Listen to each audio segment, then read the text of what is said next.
Nama saya Ahmad Gaus. Buku ini berjudul Era Ketika Agama Menjadi Warisan Kultural Milik Bersama. 9 pemikiran Denny J.A.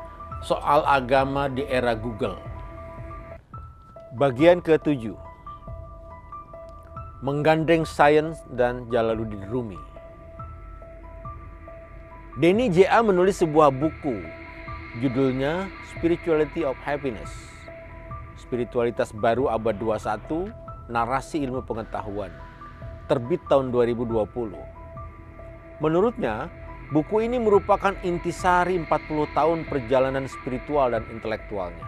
Ia menuturkan bahwa sejak tahun 1980-an, di usia mahasiswanya, ia menjadi seorang pelancong spiritual. Aneka agama besar didalaminya. Islam, Kristen, Hindu, Buddha. Ia juga bergumul dengan ajaran Teosofi, Krishnamurti, Perennial Philosophy, Swami Vivekananda, Osho, Subud, hingga Ki Ageng Surya Mentara. Sebagai seorang pemikir, Denny J.A. menggabungkan perjalanan spiritualnya, menyelami berbagai tradisi keimanan dan kepercayaan itu dengan tradisi sains. Ia bukan hanya menghormati apa yang dihormati oleh kaum beriman sebagai yang gaib, melainkan juga menaruh kepercayaan pada riset sains. Iman, selain sesuatu yang datang dari keyakinan, juga harus berbasis riset. Sejak tahun 2000-an, Denny menekuni berbagai riset, terutama riset positive psychology. Isu terpenting dari riset ini mengenai hidup bahagia dan bermakna. Isu ini belakangan dianggap penting hingga Perserikatan Bangsa-Bangsa atau PBB pada tahun 2012 menerbitkan World Happiness Report dan terus dilakukan setiap tahunnya hingga sekarang. World Happiness Report dikeluarkan sebagai laporan tahunan yang dirilis menjelang Hari Kebahagiaan Sedunia setiap tanggal 20 Maret. Tujuannya adalah untuk mengetahui tingkat kebahagiaan suatu negara yang diukur berdasarkan sejumlah faktor yang telah ditetapkan sebelumnya.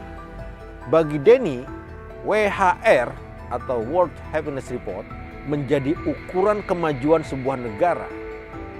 Negara hanya dianggap maju apabila dapat membuat warganya bahagia. Namun, tidak cukup faktor bahagia. Denny menambahkan faktor lain, yaitu hidup bermakna. Untuk menekuni dua hal itulah, ia mengaku berendam di pertemuan dua samudra, yakni samudra spiritualitas dan samudra ilmu pengetahuan. Hasilnya ialah rangkuman intisari dan panduan hidup bahagia dan bermakna yang dirumuskan dalam formula 3P plus 2S. 3P itu ialah personal relationship, positivity, dan passion. Sedangkan 2S adalah sense of progress seperti small winning dan spiritual blue diamonds. Formula itulah yang disebut sebagai spiritualitas baru. Denny J.A. mengatakan bahwa hidup bahagia dan bermakna adalah narasi ilmu pengetahuan. Sebuah pandangan yang cukup unik karena arus besar gerakan spiritualitas biasanya skeptis terhadap ilmu pengetahuan, sebagaimana mereka juga skeptis terhadap agama formal. Denny J.A. menemukan apa yang disebutnya spiritual blue diamond, yang tidak lain adalah intisari dari ajaran agama-agama juga.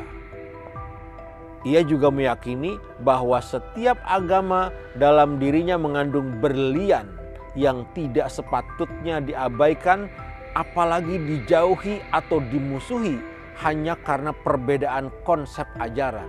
Denny menyebut bahwa peradaban manusia saat ini sudah sampai pada titik kematangannya.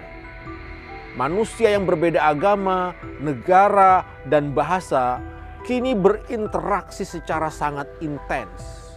Sejalan dengan kemenangan ide-ide mengenai demokrasi dan kebebasan, prinsip hak asasi manusia kini membuat Homo sapien atau manusia itu setara dan bebas memilih keyakinannya. Pandangan dan keyakinan tidak bisa dipaksakan dan terus berevolusi. Dari sinilah Denny mengemukakan pertanyaan-pertanyaan retoris. Bukankah keberagaman itu tak terhindarkan? Bukankah lebih nyaman hidup damai berdampingan? Bukankah kita berada di satu bumi? Bukankah kita Homo sapien yang sama? Bukankah persamaan kita jauh lebih dalam, lebih asli ketimbang aneka perbedaan kita? Akhirnya sampailah dia pada pertanyaan terpenting dan sekaligus menjadi tesisnya. Bukankah kini saatnya bersama kita kembangkan narasi besar yang baru, yaitu satu bumi, satu Homo sapien, satu spiritualitas. Denny J.A. mengutip seorang sufi besar yang hidup sekitar 800 tahun yang lalu, yaitu Jalaluddin Rumi, yang menyatakan bahwa kedalaman spiritualitas manusia melampaui jubah formal agama. Kesatuan spiritualitas manusia lebih asli dibandingkan dengan perbedaan identitas sosial. Rumi berkata, agamaku adalah cinta, setiap hati rumah suciku. Di bagian lain, Rumi menegaskan, ku cari Tuhan di masjid, di gereja, di pura, ku temukan Tuhan di hatiku. Denny menyimpulkan bahwa ajaran Rumi yang terpenting itu ialah ajaran cinta. Yang lebih penting dari rumah ibadah adalah compassion yang tumbuh di dalam hati. Bukan di masjid, bukan di gereja, bukan di pura, bukan di organisasi, bukan di lembaga. Tapi Tuhan sumber kesejatian itu bergetar dan bersemayam di hati manusia, apapun agamanya. 800 tahun kemudian, ujar Denny, ilmu pengetahuan datang membenarkan renungan Jalaluddin Rumi.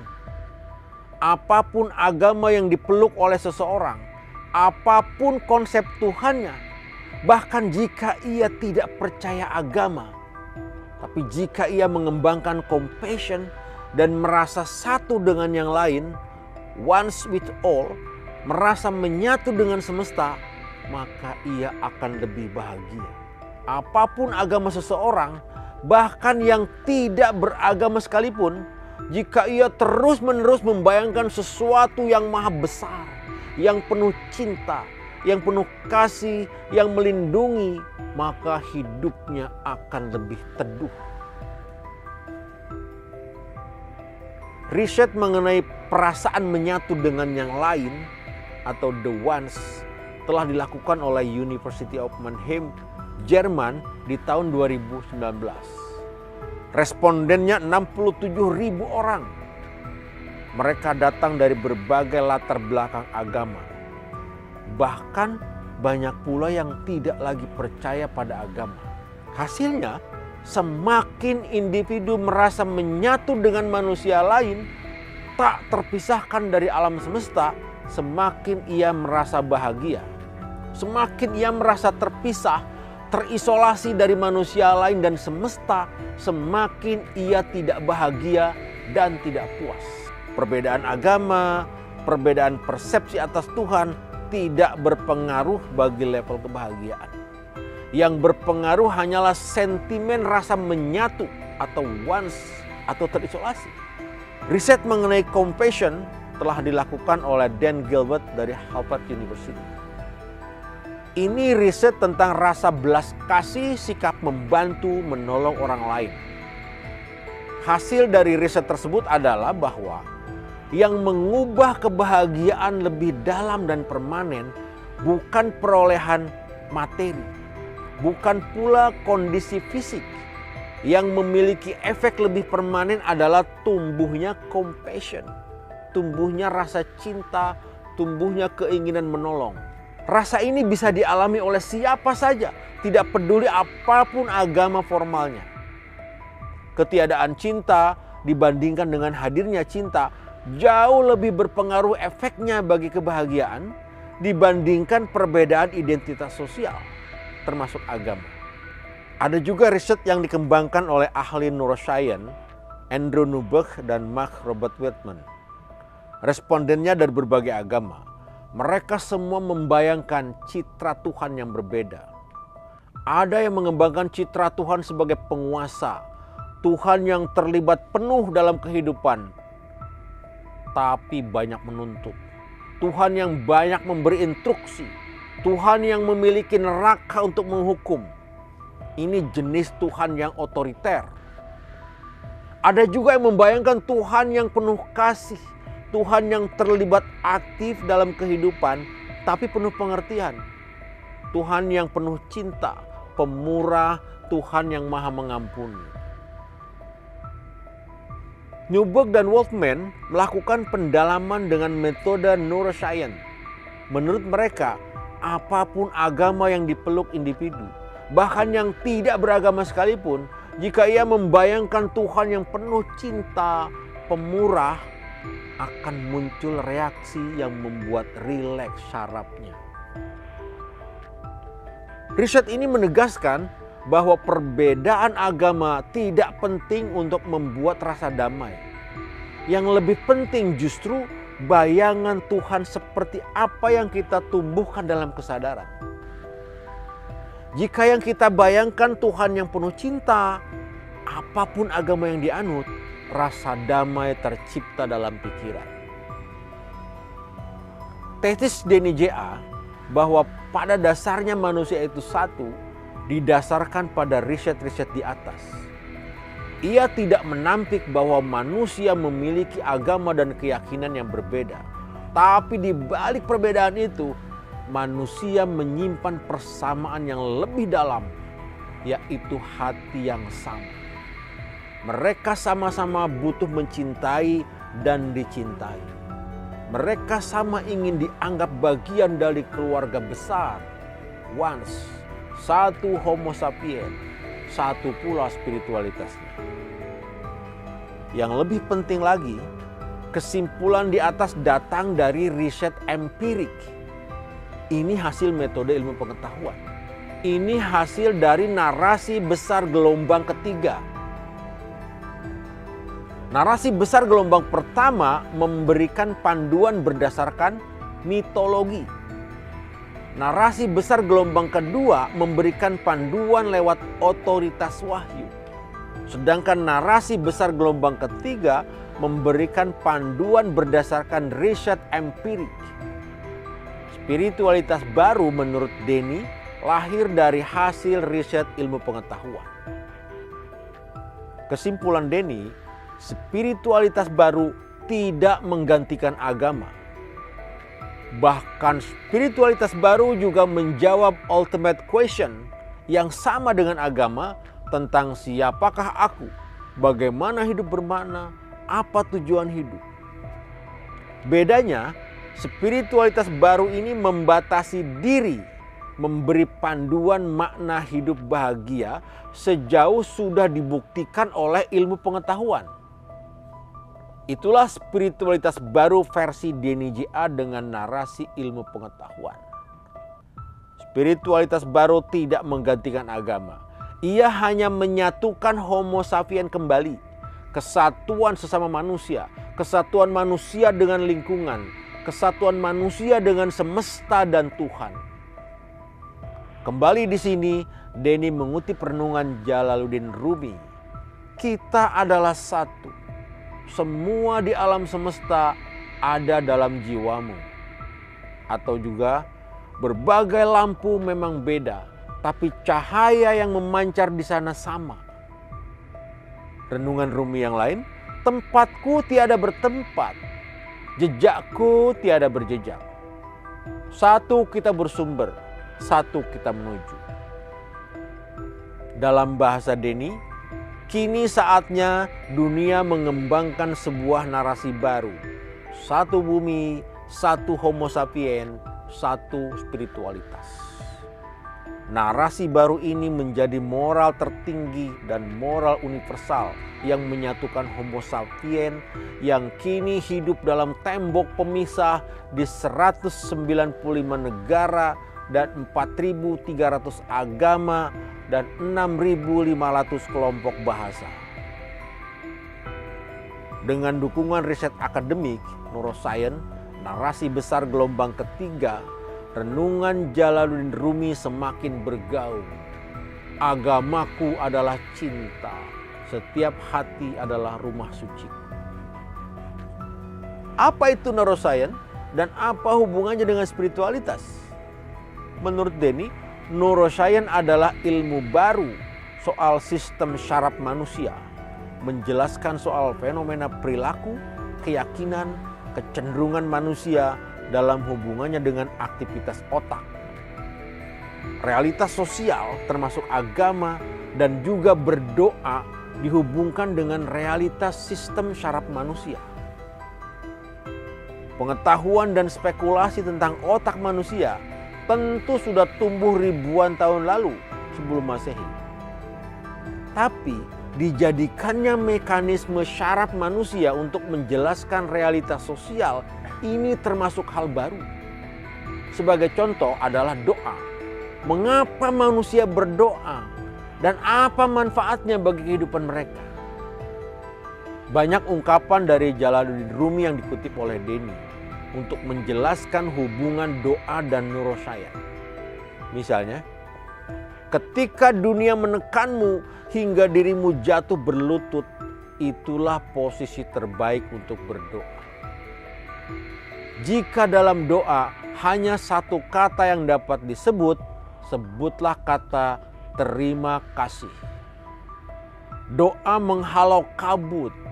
Ia undang kembali rasa damai untuk pulang ke dalam hati. Setiap pagi, setiap sore, biarkan hatimu bernyanyi. Ya Tuhan, ya kekasihku, tiada realitas kecuali wajah-Mu. Manusia selalu berdoa, berharap, memohon pertolongan. Ia impikan tibanya perubahan, mukjizat dan keajaiban. Ketika datang kebahagiaan, manusia juga berdoa, bersyukur, berterima kasih. Psikologi manusia pada umumnya tidak lepas dari siklus itu. Derita hingga bahagia, terancam hingga bersyukur. Berdoa menempati posisi sentral dalam kesadaran. Bisa dikatakan, menurut Denny, bahwa Homo sapien adalah hewan yang berdoa. Persisnya ketika frontal lobe dalam otak Homo sapien jauh lebih besar dibandingkan dengan hewan terdekat simpanse, kegiatan berdoa telah dimulai. Sejarah Homo sapien sejauh yang bisa dilacak oleh ilmu pengetahuan adalah sejarah makhluk yang berdoa.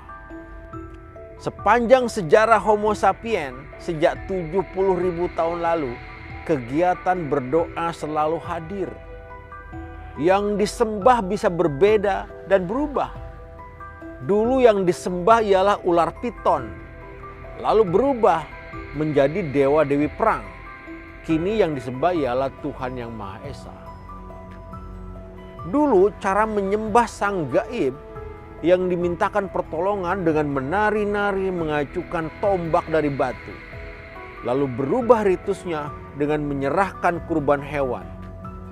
Kini doa bisa dilakukan secara online, tersambung dengan internet. Yang berubah hanya prasarana, ritus dan konsep. Tapi yang berdoa itu hati Homo sapien yang sama. Yang sama merasa terancam, yang sama percaya ada kekuatan lebih besar di luar manusia, yang sama memohon pertolongan. Ilmu berkembang sedemikian jauh, tapi ilmu pengetahuan tidak bisa menghilangkan spirit yang lebih purba, yakni kehendak manusia untuk berdoa. Mengapa pengalaman batin yang tidak biasa itu bisa terjadi? Di bagian otak sebelah mana kegiatan itu berlangsung? Adakah hormon di otak yang terpengaruh karena doa? Apa efek hormon itu bagi vision, relaksasi, bahkan personalitas manusia? Para ahli melakukan studi empirik, bereksperimen, mencoba berkali-kali, lalu menyimpulkan. Andrew Newberg misalnya, ia mengumpulkan para penganut agama yang sudah berdoa lebih dari 15 tahun. Mereka berdoa sehari rata-rata 2 jam. Dikumpulkannya para pendoa itu dari tradisi agama yang berbeda. Ada pendeta yang berdoa dengan gerakan dan suara. Ada biarawan yang berdoa, meditasi, diam, dan hening. Eksperimen doa dari konsep Tuhan yang beragam, bahkan yang tidak percaya Tuhan, juga diriset berkali-kali. Diulang oleh penelitian dengan sampel berbeda. Ini yang disimpulkan oleh salah satu riset neuroscience. Apakah Tuhan ada atau tidak? Manakah yang benar? Apakah ateisme, personal God, impersonal God, deisme, atau panteisme? Tentu neuroscience tidak bisa menyatakan agama mana yang benar dari 4.300 agama itu. Yang mana yang benar-benar wahyu Tuhan, itu bukan bidang neuroscience.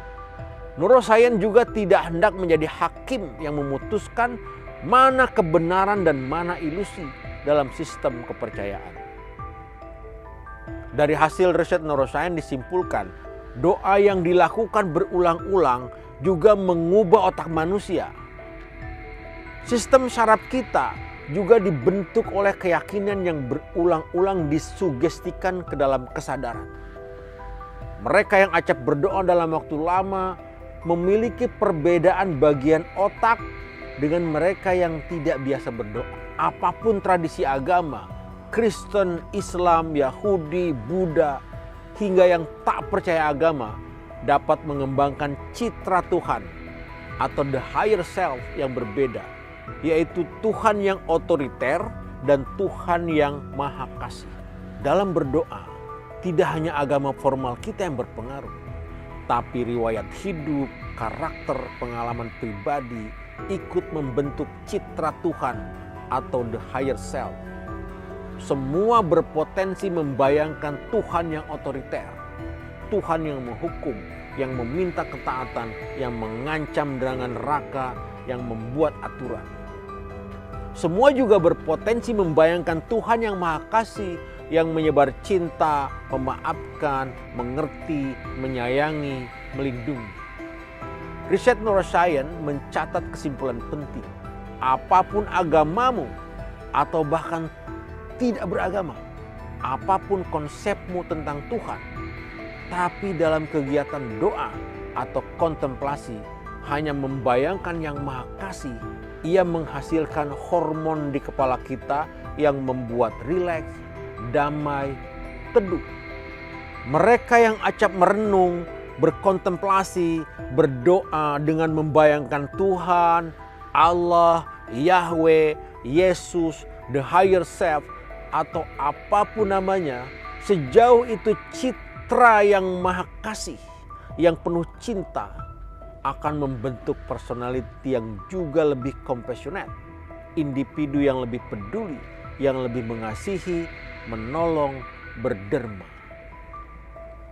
Untuk sampai pada tujuan itu, maka kontemplasi, meditasi, berdoa, sembahyang, atau berzikir harus dilakukan secara terus-menerus. Syaratnya, pusat doa itu adalah Tuhan yang maha kasih, bukan Tuhan yang otoriter. Menutup bagian mengenai neuroscience ini, Denny J.A. kembali mengutip puisi-puisi Rumi. Aku adalah rumah kasih, dan tempat ibadah adalah hatiku. Labuhkanlah jiwamu pada cinta Tuhan. Tidak ada yang lebih indah dari itu. Lalu ia menegaskan kembali tesisnya. Betapa panjang perjalanan Homo sapiens. 70.000 tahun sudah kegiatan berdoa. Walaupun Homo sapien itu kini terpilah ke dalam 4.300 agama, 195 negara, dan 6.500 kelompok bahasa, Homo sapien itu satu. Ya, satu bumi, satu Homo sapien, satu spiritualitas.